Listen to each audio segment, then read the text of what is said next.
Step into the future bright and bold. With TaebiLab where stories unfold. Discover the magic research we unfold. TaebiLab, where science takes hold.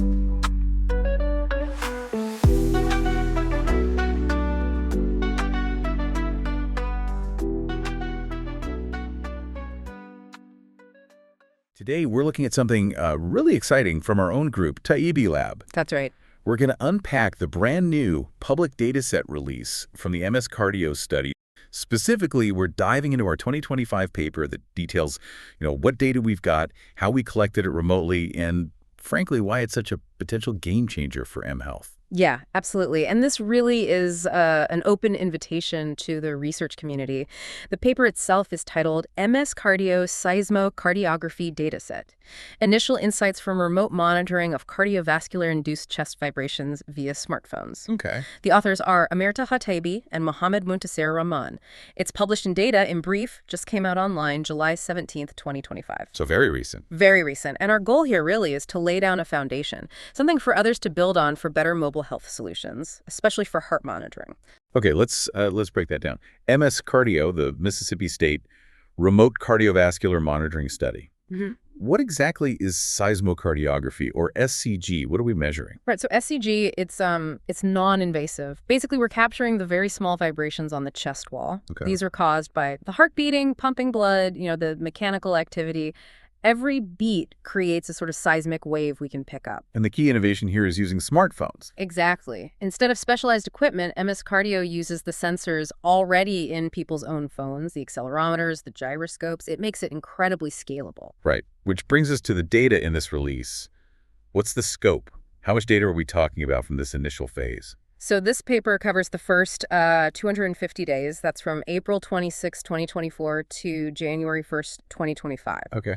During that time, we enrolled 108 subjects, and they uploaded 502 unique recordings, which is, a pretty good start for this kind of remote study. And what kind of data is included with those recordings? It's not just the vibration signal, right? No, definitely not. We captured the core SCG signals, the triaxial stuff, XYZ motion, and importantly, we included both the raw, uncalibrated data straight from the sensor and our own calibrated versions. That's pretty crucial for people developing algorithms. Right, so they can choose which to work with or compare? Precisely. And alongside that, we have demographic info, age, height, weight, sex, race, all self-reported, plus metadata, the phone model, the OS platform, time zone. Context is key. That distinction between calibrated and uncalibrated, that seems really valuable. Why offer both? Well, if you only give calibrated data, researchers are essentially trusting our specific method for cleaning it up. Right. By providing the raw signal too, we let people test their own calibration ideas, their own noise reduction techniques, right against the original sensor output. It helps build more robust, generalizable AI. Makes sense. Now, the collection itself, how did people actually record this at home? It needed to be simple, I imagine. Oh, super simple. That was the goal. Participants just use our app. They lie flat on their back, put their phone on their chest, kind of centered over the heart area, right. Screen facing up, top of the phone towards their head. Then they just hit record and breathe normally for about 2 minutes. That's it. That simplicity is really what makes the remote large-scale collection possible. Absolutely. Which leads us to, well, maybe the most interesting part.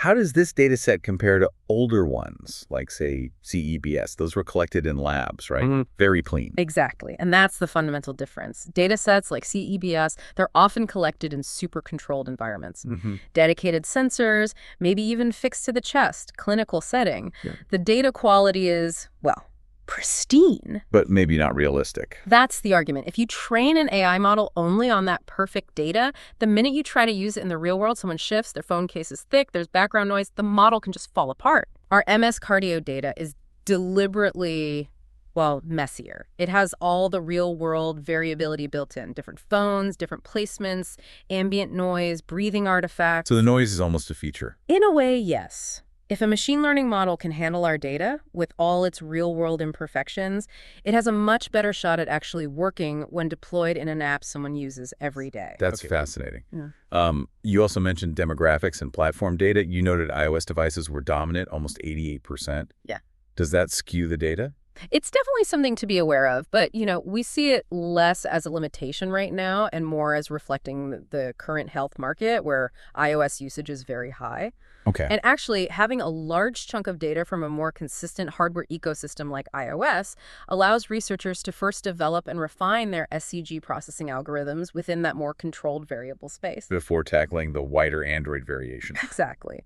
Then the Android data we do have, plus future data, can be used for cross-platform validation and adaptation. It provides a structured path for development. So it's the combination, the SCG signal, the demographics, the platform info that lets researchers build models that account for real human and technological variation. That's the goal, making it useful for developing models that understand physiological differences across populations. And how easy is it for researchers to actually get and use this data? What format is it in? We tried to make it as straightforward as possible. The SCG signals are in standard CSV files. Okay. And the demographic and metadata are in JSON format. They're easy to parse and link together programmatically. And where can people find it? It's all publicly available. The main place is our GitHub repo. Got it. And for long-term stability and easy citation, we've also archived it on Zenodo. The data ID there is 15657893, ready to download. So pulling it all together, this isn't just about showing remote collection as possible. It's about providing the kind of data needed to build tools that work outside the lab. Right. It's a step towards operationalizing this technology, taking it from controlled experiments to something potentially deployable using the hardware people already own. Moving towards that goal of making continuous, unobtrusive heart monitoring a reality. Yeah, analyzing this kind of real-world variable data is, we think, absolutely critical for developing robust technologies that can actually be deployed effectively. So the main message for researchers listening. The MSCardio dataset is out there, it's available, and it's designed to reflect real-world conditions. We really encourage you to download it, explore it, test your algorithms on it. Use it to push the boundaries. Exactly. Help us accelerate the development of scalable, accessible heart health monitoring for everyone. A fantastic resource. We want to acknowledge that this deep dive was created by generative AI using material provided by TaebiLab.